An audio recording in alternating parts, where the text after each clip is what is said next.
고등학과 몽골학교 졸업식 장면을 보시고 여러분들 어떤 생각을 하셨어요? 그냥 아무 생각이 없었어요?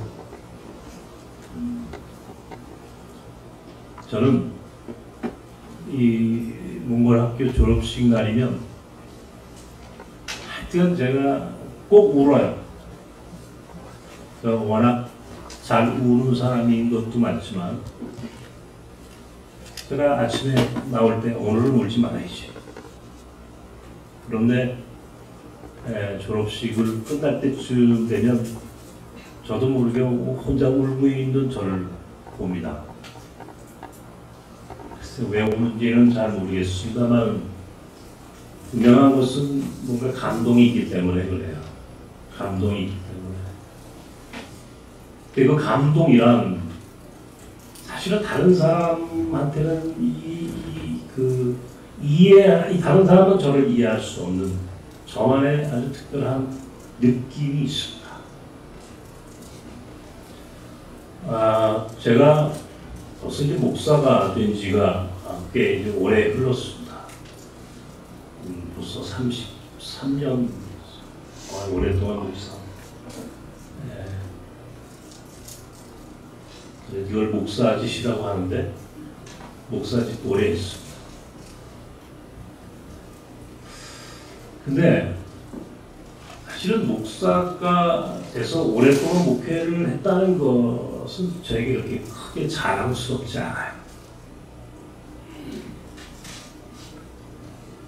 저는 제가 장로신학대학교를 처음 입학할 때에 제가 원해서 제가 하나님께 서원하고 정말 이 신학을 공부하고 목회자로 살겠다고 제 마음속에 결단을, 물론 다른 사람들도 그렇습니다만 저는 아주 유독 정말 그런 자존감과 자부심을 갖고 신학교에 입학을 했어요. 그런데 막상 신학교에 입학을 하니까 제 생각, 제가 가지고 있던 마음, 제가 원했던 학교가 아니었어요. 나는 신학교에 들어가면 난 모든 게 다 거룩하고, 여러분 이해하시는 거 거룩하다는 게? 그렇게 될 거라고 생각을 했고, 또 마땅히 신학교라고 하는 것이 제게 그것을 가르쳐 줄 거라고 저는 믿었었어요. 근데 어찌되었든 간에 그때부터 저의 방황은 시작됩니다. 근데 그 방황의 이 출발지는 공교롭게도 사실은 다른 사람이 아니라 저 자신에 대한 것이었어요. 그 이야기인즉 내가 얼마나 위선적인 사람인가에 대한 발견이었어요. 저는 사실은 그 고등학교 때 저에게 이 신앙적으로 영향을 줬던 분들이 몇 분이 있었습니다. 다 열거할 수 없을 만큼 소중한 신앙적인 그런 그 영향을 주셨던 분들이 있는데, 그 중에 한 분이 짧게 저를 이제 제가 만났던 분이에요. 짧게. 아주 짧은 시간 동안 만났는데, 성경을 달달달달 배웠어요. 그분이.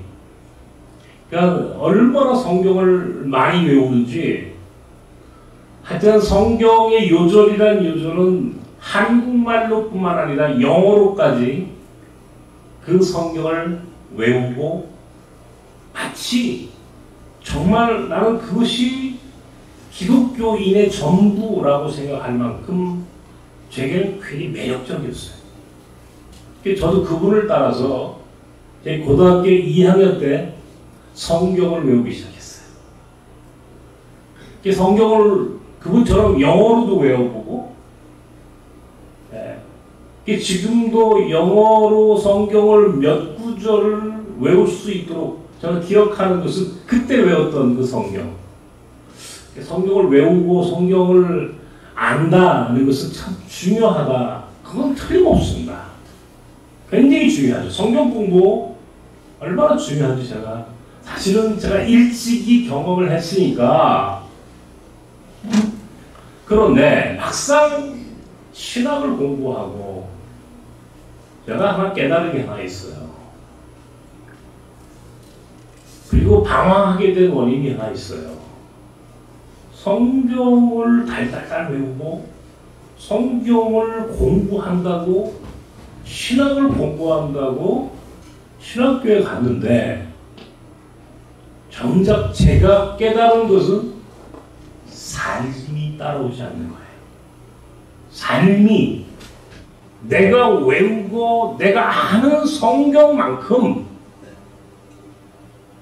내가 본 한국교회와 목회자들이 그것을 따라오지 않는 거예요. 그 말씀대로 살지 않는 거예요. 동시에 내가 사실은 그런 측면에서는 별 다르지 않은 매우 위선적인 신앙인이라고 하는 사실을 발견했어요. 그러니 그 젊은 시절 신학한다는 것에 대하여 고민함과 동시에 제가 얼마나 방황을 했겠습니까? 그렇게 우리 아버지 장로님이 신학교 가지 말라고 막았는데, 근데 그 우리 아버지 장로님의 반대에도 불구하고 선택한 신학교는 내게 절망이었어요. 그래서 제가 딱 들어가자마자 한 2달을 다니고 학교를 그만두려고, 제가 학교에 이제 그만 다니는 자퇴서를 내려고 그러다가 어떻게 끌려 여기까지 온 겁니다, 다시. 여러분. 그래서 제가 볼 때 저는 참 굉장히 위선자다. 이런 생각을 그때부터 가졌고, 그것이 제게는 제 가슴에서 저를 괴롭히는 고백입니다. 그러니 33년 목사짓이 뭐 그렇게 자랑스럽겠습니까? 저는. 그런데 하나 다행인 것은 사실은 그때부터 제가 마음속에 결단한 게 하나 있어요. 뭐냐면, 만약에 내가 끝까지 가서 목사가 된다면, 그리고 목회를 하거나 또 하나님의 일들을 하게 된다면 나는 말씀과 삶이 공존하는 공동체를 만들겠다. 말씀을 가리키는, 말씀으로 충만하다. 우리가 한국교회가 이 말을 굉장히 많이 씁니다. 말씀이 충만하다. 이런 말을 쓰는데, 여러분, 말씀이 충만하다. 이 말이 도대체 뭐예요? 이게 무슨 말입니까? 말씀을 달달달 외우는, 성경을 아주 깊이 연구해서 히브리어, 헬라어 성경을 달달달달 외우고 주석하고 해석할 수 있는 그런 목회자로 산다는 것입니까? 교인들에게 성경을 얼만큼 가르쳐야 말씀이 충만한 교회가 됩니까? 성령이 충만하다. 과연 성령이 충만한 교회는 어떤 교회입니까? 저는 의심했어요. 말씀이 충만하다. 성령이 충만하다. 과연 이게 뭘 얘기하는 걸까? 무엇을 얘기하는 걸까? 그런데 사실은 그때부터 방황하고 고민했던 제 고민이 사실은 이 말씀이 살아있는 생명력이 있는 공동체, 바로 그 공동체와 그 말씀을 살아가는 공동체, 그 말씀이 땅에 떨어져 열매를 맺는 그런 공동체, 그런 목회적 삶을 살겠다. 그러니 기존의 한국교회 안에서는 제가 설 자리가 없었어요. 가고 싶지도 않았고 저를 환영할 수 있는 교회가 아무도 없었어요. 그래서 저는 여전히 비주류, 아웃사이더의 길을 걸을 수밖에 없었고, 원래 이 나섭이라고 하는 공동체는 제게는 그 위선적인 한 목회자의 삶에 그나마 그래도 그 말씀과 삶이 균형을 이루는 공동체를 만들어야 하겠다는 제 신앙 고백과 몸부림이 녹아있는 현장입니다. 저는 그런 공동체를 꿈꿨고 그런 목회를 하고 싶었어요. 제가 몽골학교 졸업식에서 눈물을 흘리는 이유는 어쩌면 제 지난 시절의 삶과 그 고백이, 그리고 그 방황과 고민이 조금은 열매를 맺었음에 대하여 감사하고 또 위로받고 또 그 일로 저 스스로 감동을 받아서, 그리고 새로운 결단, 앞으로 더 열심히 더 빈 마음으로 이 나솜이라고 하는 나그네를 섬기는 공동체의 사역을 잘 감당해야 하겠다라고 하는 저 나름의 결단과 순종하는 마음으로, 그런 복잡한 마음이 그저 한 줄기 눈물로 흐르는 것이었어요. 오늘 예수께서는 이렇게 말씀하셨습니다. 반드시 인생에는 위기가 온다. 위기가 온다. 그런데 그 위기 가운데서도 무너지지 않는 인생, 무너지지 않는 교회, 위기 가운데서도 흔들림이 없는 삶을 살 수 있는 사람, 그런 교회, 그런 공동체에 대해서 어떻게 하냐는 위기가 와도 비바람이 몰아쳐도 흔들리지 않고 든든히 자기의 자리를 지킬 수 있는 삶이며 그런 공동체여야 하는지 가르쳐 주시고 계세요. 그것은 바로 기초의 기초. 어디에 뿌리를 내리고 사느냐, 어디에 기초를 든든히 세워진 건축된 집이냐에 따라서 위기의 순간에 달라진다는 것이죠. 제가 우리 학교를 비롯해서 우리가 건물을, 그래도 제가 한 남자가 평생 태어나서 집을 3채만 줘서 성공했다고 그러는데 제가 몇 채 져봤습니다. 양평도 짓고 저 아래 우리 예전에 있던 공동체 건물도 져봤고 이 몽골 학교도 져봤고, 그러고 보니까 저는 성공한 사람이에요. 그죠? 어떻게 이 건물들을 졌는지. 근데요, 제가 이 몽골 학교를 지을 때도 그때 우리 김대호 장로님이 건축위원장을 하시면서 감독을 하시고 고생을 하셨을 때에도 제가 꼭 부탁한 게 딱 한 가지가 있습니다. 뭐냐면 기초를 튼튼히 해야 한다. 기초만큼은, 눈에 보이지 않는 기초만큼은 튼튼하게 세워야 혹시 지진이 나도, 혹시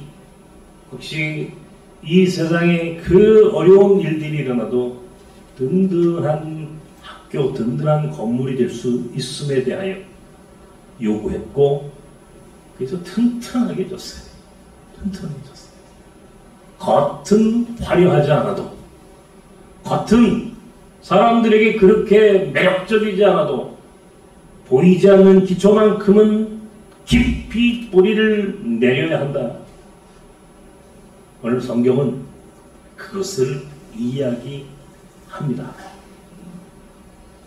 제가 몽골에 사실은 이제 제가 보니까 99년도부터 몽골을 드나들었는데 올해가 벌써 21년째 시간이 흘렀습니다만 올해는 제가 몽골을 못 갑니다. 안 가는 게 아니라 못 갑니다. 매년 적어도 한 번 이상을 몽골을 갔었는데 올해는 뭐 비행기도 문제가 있고 지금은 코로나 바이러스 문제가 이게 보통 간단한 일이 아니에요. 갔다 오면 격리되어야 되고 그래서 포기했어요. 근데 몽골을 좋아하는 여러 가지 이유 중에 하나가 저는 초원이 참 좋아요. 끝없는 초원에 나가면 그냥 가슴이 팍 뚫려요. 근데 그 초원에 가서 저는 다른 사람이 느끼지 못하는 것을 하나 느끼는데 저는 초원에 있는 들꽃을 좋아합니다. 제가 눈에 보이지 않으므로 이 초원의 끝없는 지평선을 바라볼 수는 없어도 초원에서 느끼는 그 아름다움 그리고 그 맑고 깨끗한 들꽃의 냄새만큼은 제가 다른 사람보다 남다르게 경험했습니다.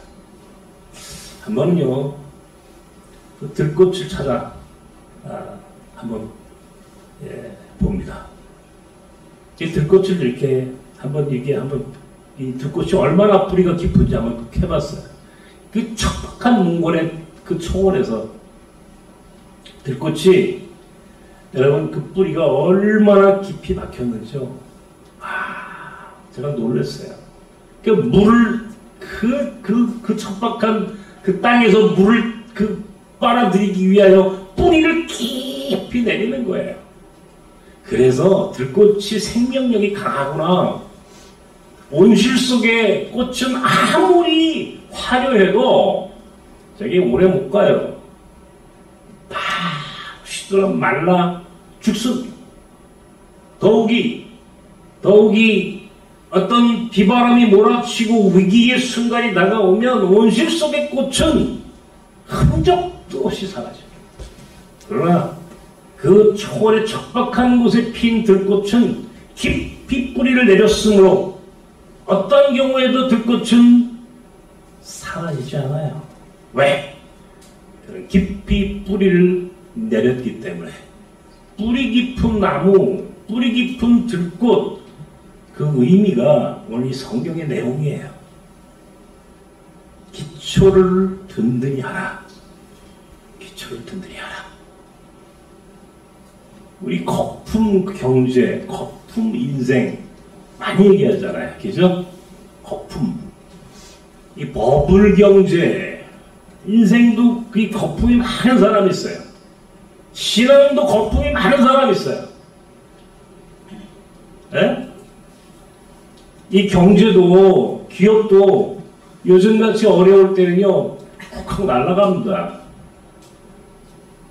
뿌리가 기초가 든든하지 않은 기업들 아무리 겉이 그 화려하고 굉장한 그런 기업인 것 같아도 어때요?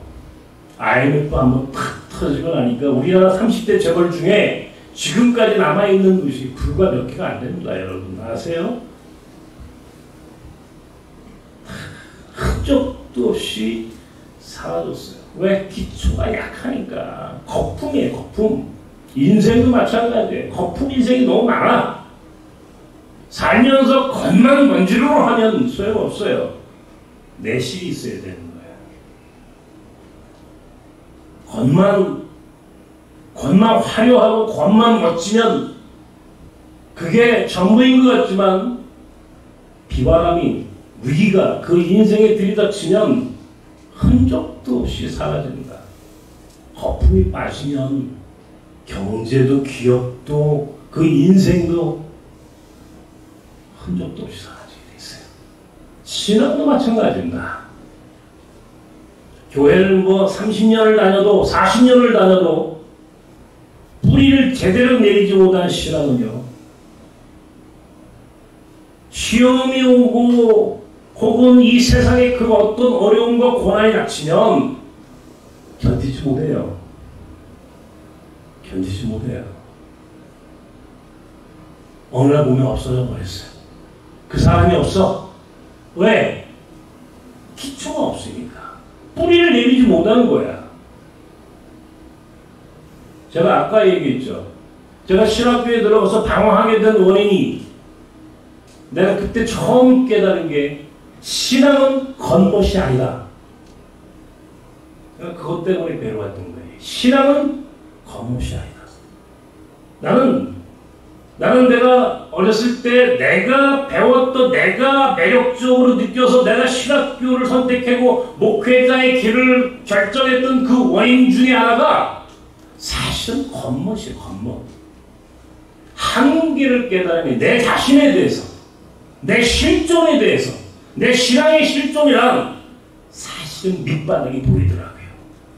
그러니 무슨 신학을 해서 목회자가 되겠다고 그건 온전한 인생이 될 수 없다는 사실을 내가 깨달았으므로 그때부터 방황하는 거예요.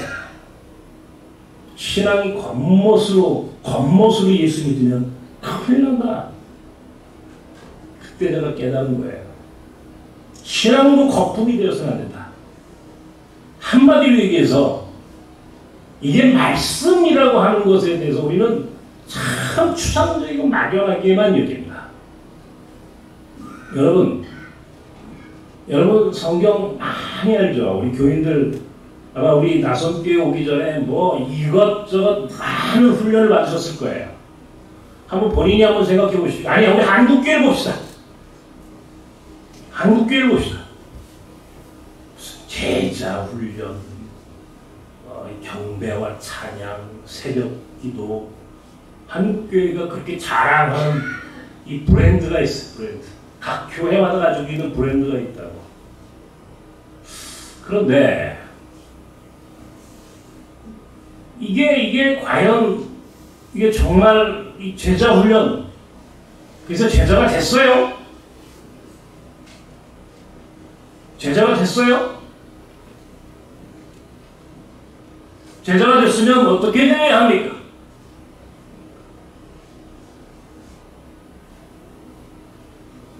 제자가 모여서 만든 교회면 어떤 교회가 되어야 합니까?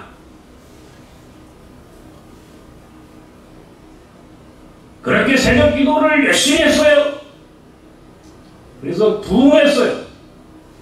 그러면 그런 교회는 오늘 한국교회에서 얼마나 존중받는 교회가 되어야 합니까?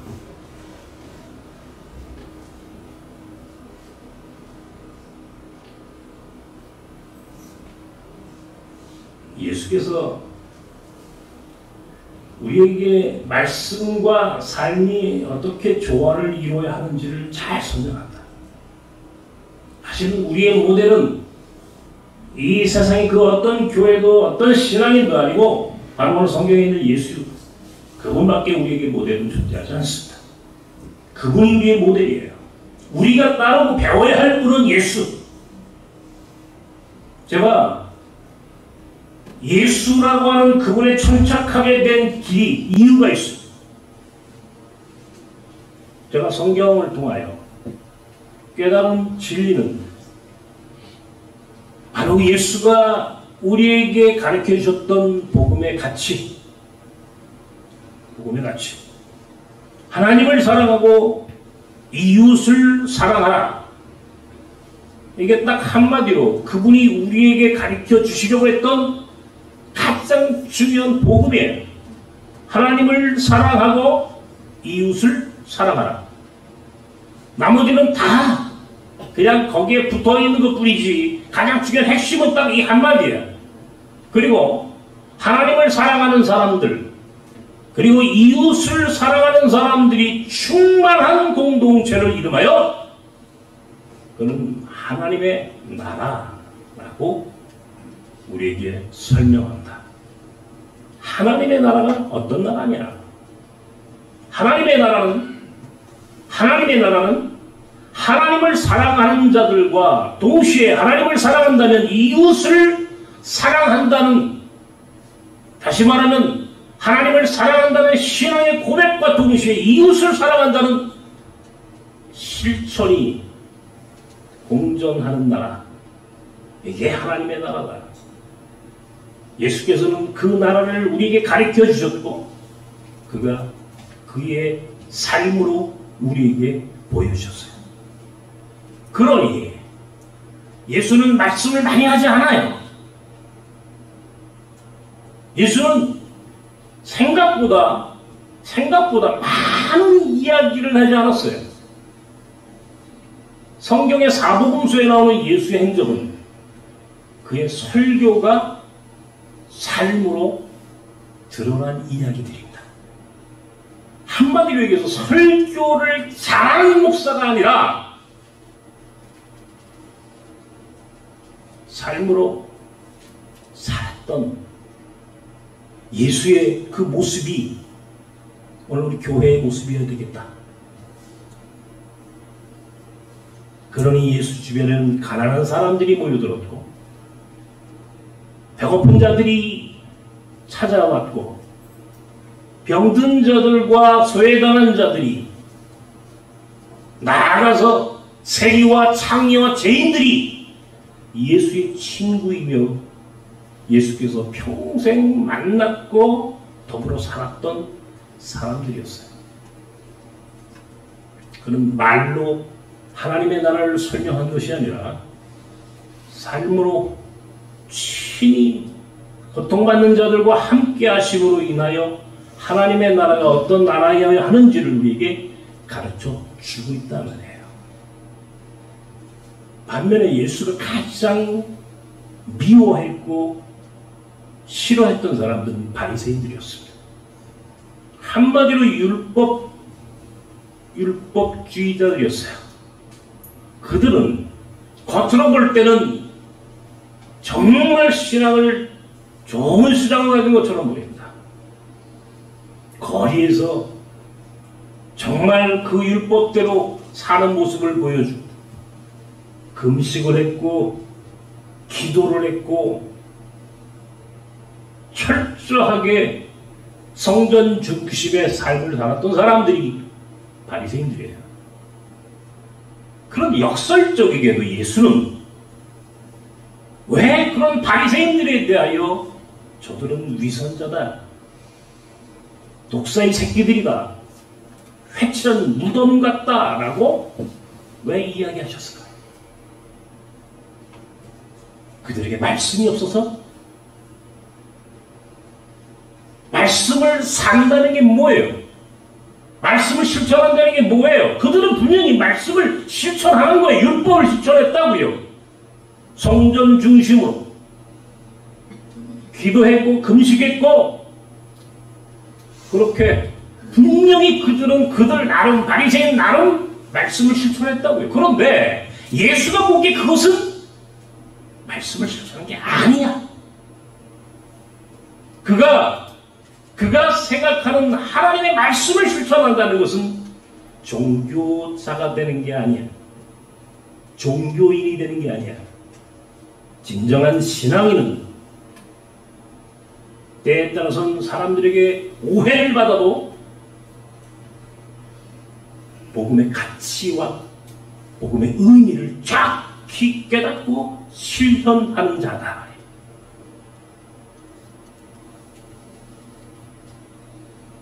디모데후서 3장에 경건의 모양은 있지만 경건의 능력을 부인한다 표현이 나옵니다. 오늘 여기 나와 있습니까? 떴어요? 우리 야고보서 1장 21절 이하, 마태복음 13장 이하가 여기 다 기록되어 있습니까? 한번 보십시오. 여러분, 야고보서 1장 한번 읽읍시다. 21절 이하 여기 떴어요? 앞에 읽읍시다. 시작.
제가 눈이 안 보여서 제가 성경을 읽어드리지 않았으면 여러분들 이거 똑같은 목소리 읽으면 좋겠구만.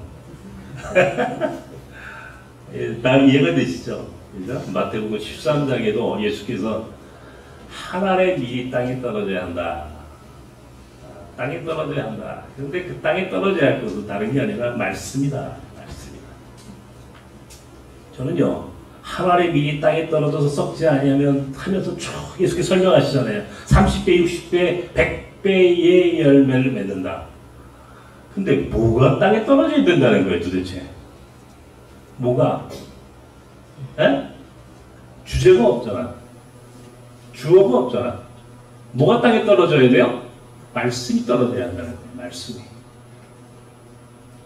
한마디로 해서 말씀이 땅에 떨어져서 싹이 나고 이게 자라서 열매를 맺고 그래서 30배, 60배, 100배의 결과물을 얻어야 된다. 말씀이 땅에 떨어지도록 말씀을 살아내라 이런 얘기예요. 말씀을 산다는 것의 의미가 예수께서 이렇게 설명하셨다고. 땅에 떨어져라.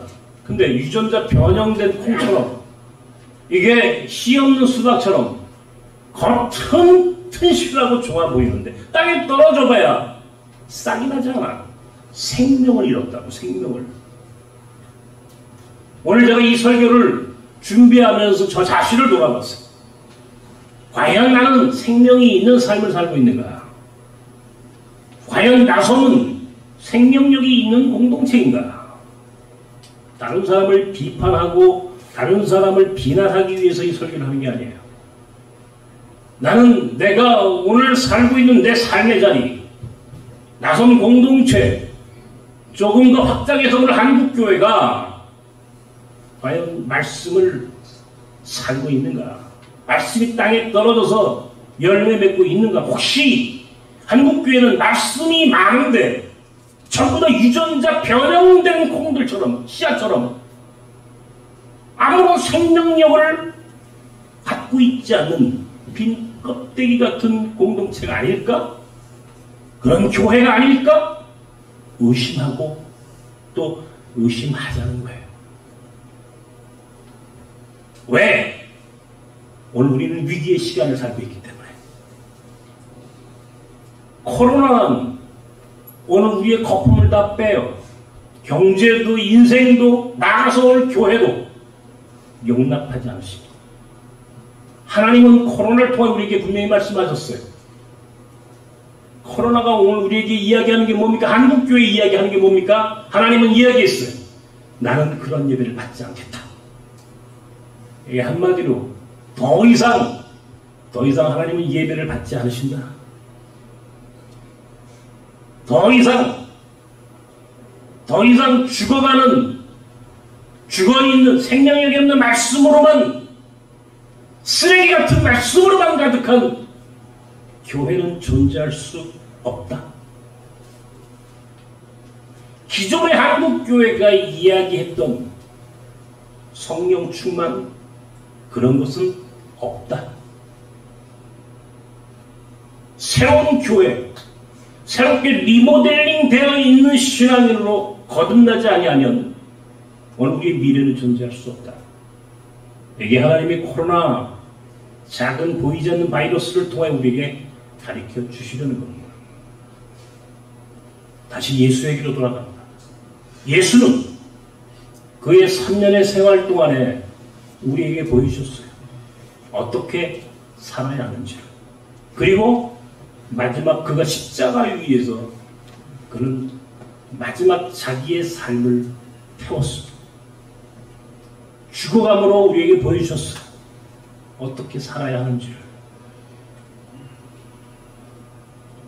과연 오늘 우리 한국교회, 우리 교회 안에 십자가가 있습니까?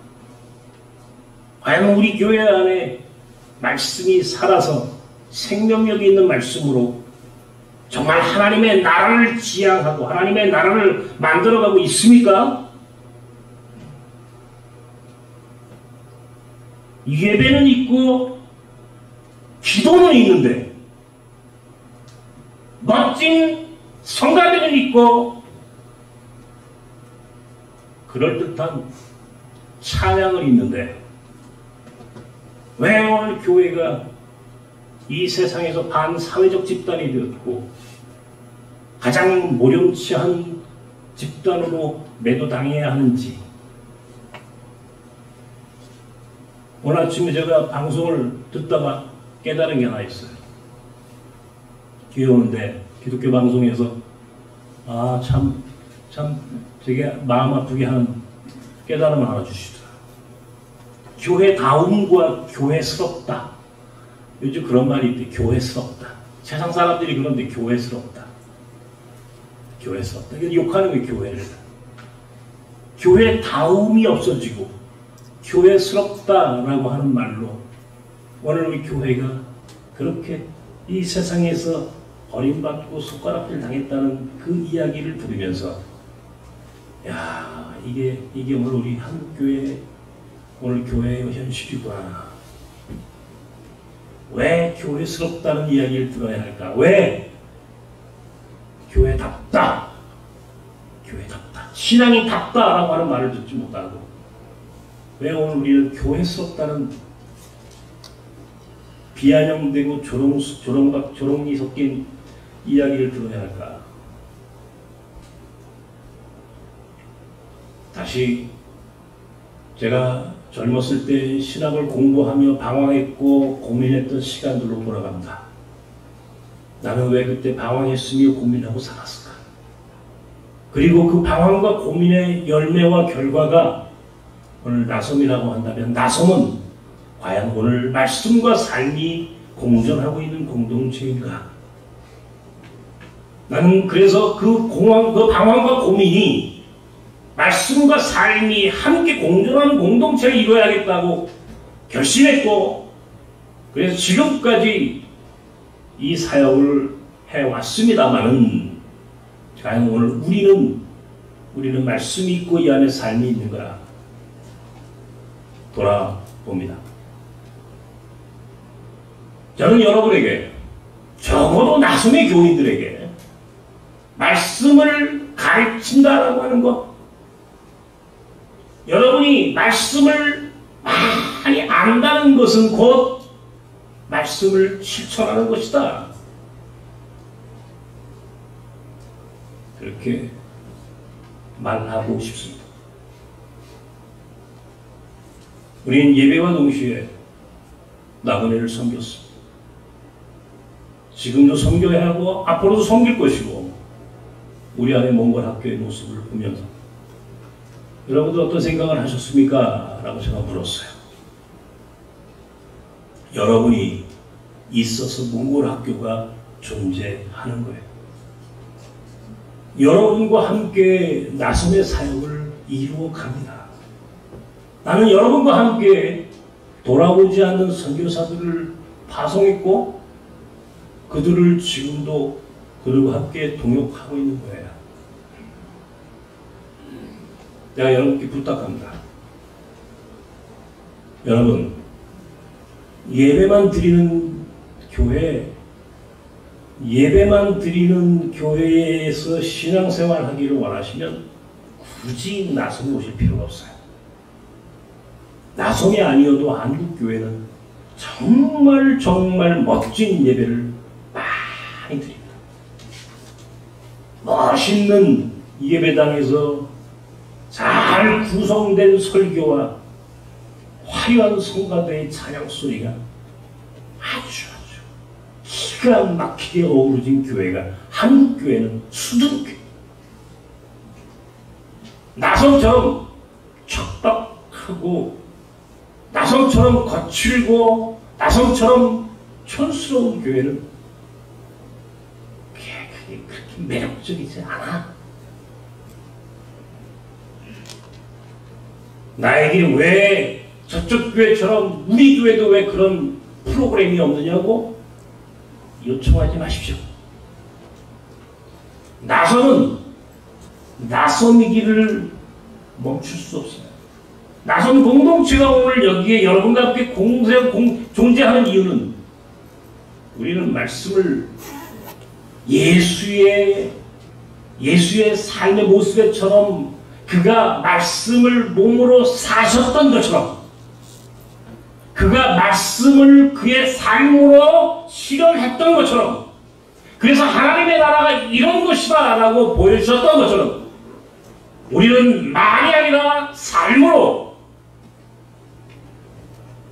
말씀을 듣기만 하면 죽어가는 거라고 했어. 자기를 속이는 것이라고 했어. 자기를 속이지 않는 위선자들이 아닌, 그래도 예수를 따라간다면 예수의 신용이라도 내자. 예수의 흉내라도 내자.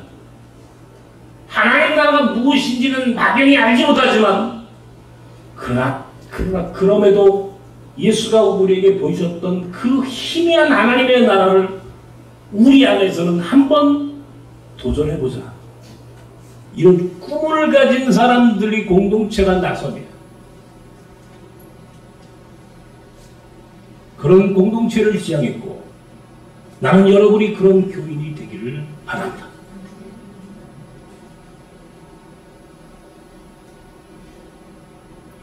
오늘 성경은 반석 위에 지은 집, 모래 위에 지은 집, 둘 중에 하나를 선택하라고 이야기합니다. 반석 같은 든든한 바위 위에 세운 집은 말씀을 듣고 그 말씀을 준행하는 자들이다 했어요. 성경에 나와 있어요. 말씀을 듣고, 한번 보세요. 마태복음 7장 보십시오. 지금 눈으로 말씀을 듣고 말씀을 행하는 자라야 반석 위에 지은 집이요, 그렇지 아니하고 말씀만 듣고 아무런 행함이 없으면 그런 모래 위에 지은 집이다. 말씀의 거품이 많은 것이 중요한 것이 아니라 말씀에 뿌리를 내릴 줄 아는, 말씀이 땅에 떨어져서 싹이 나고 열매를 맺도록 그 말씀이 꿈틀대는 생명력이 있는 말씀으로 살아 꿈틀거릴 수 있도록 만드는 삶, 그가 비가 와도 창수가 비바람에 몰아쳐도 그가 바로 반석 위에 세운 집이다. 그런 인생이고 그런 삶을 사는 것이다. 기초가 튼튼해야 한다 말이에요. 말씀이 뿌리를 내리게 들꽃처럼 깊이 뿌리를 내리고, 여러분들 그런 삶을 한번 살아봅시다. 그래서 이 위기의 시대에 그래도 우리는 살아가야 하지 않겠습니까? 다 쓸려 내려가도 여러분과 나서면 우리가 살아있어야 되지 않겠습니까? 그러려면 더 실천해야 돼요. 그래서 난 제안합니다. 난 우리 교회가 좀 더 어려운 사람들에게 나는 교회의 고가를 더 열어야 한다고 생각을 해요. 할 수 있으면 교회의 고가를 다 비워도 상관없어요. 나눠주자고요. 나눠주자고요. 가난한 사람들에게.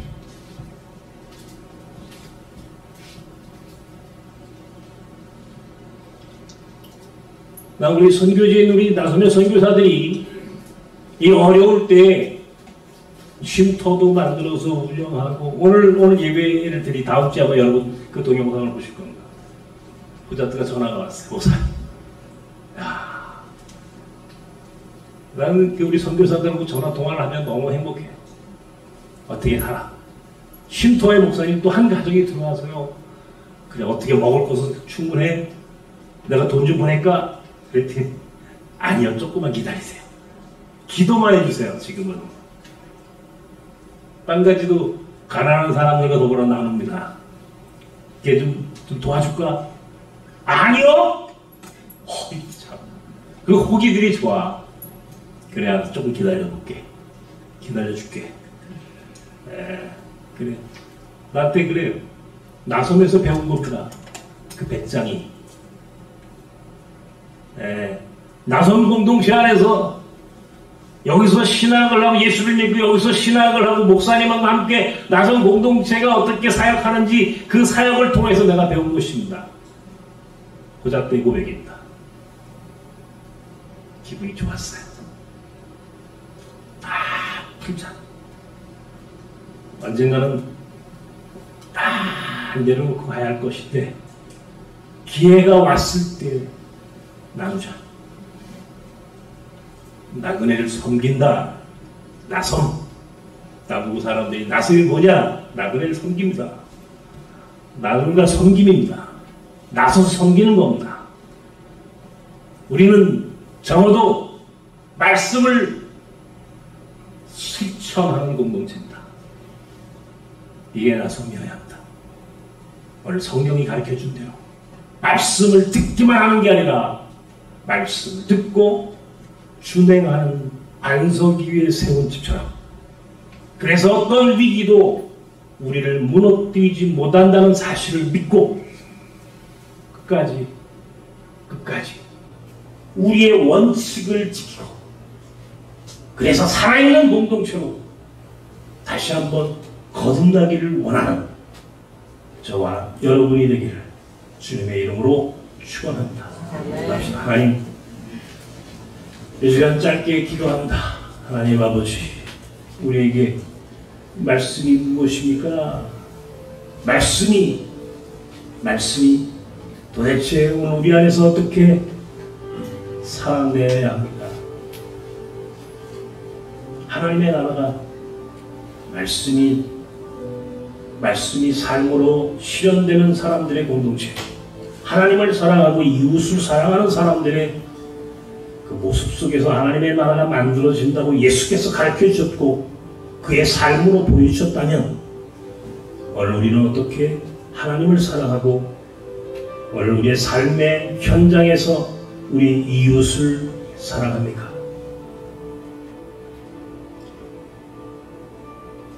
예배, 성경 공부, 기도, 종교적인 행함이 아니라 예수께서 보여주셨던 바로 그 행함, 복음의 가치를 실천하는 공동체, 종교적인 행함이 아니라, 율법적인 행함이 아니라 복음의 가치를 실현하는 공동체, 이게 하나님의 나라. 그래서 우리는 예수를 따라 했고 우리는 그 예수가 좋아서 여기 있는 거예요. 오늘 그런 마음으로 하나님께 그렇게 기도하십시오.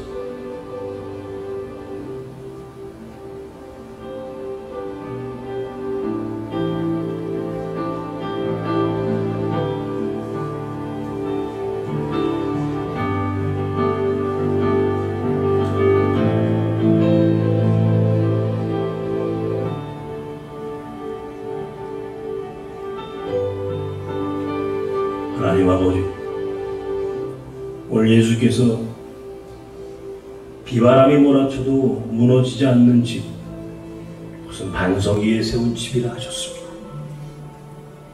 말씀을 듣고 그 말씀을 준행하는 자, 그렇게 든든하게 반석 위에 세운 집이라 하셨습니다.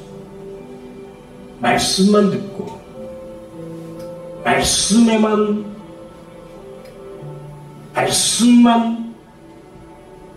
그 말씀이 무엇인지도 모르면서 종교적인 행함에만 천착한 교회와 신앙인은 분명히 모래 위에 세운 집이라 하셨습니다. 오늘 우리가 믿는 것은 바로 예수께서 우리에게 보이셨던 삶, 처음부터 끝까지 십자가를 지실 때까지 그가 고집했고 그가 우리에게 가르쳐 주셨던 하나님을 사랑하는 것은 곧 이웃을 사랑하는 것이다. 하나님을 사랑하는 것은 고통받는 세상과 함께 더불어 있는 것이다.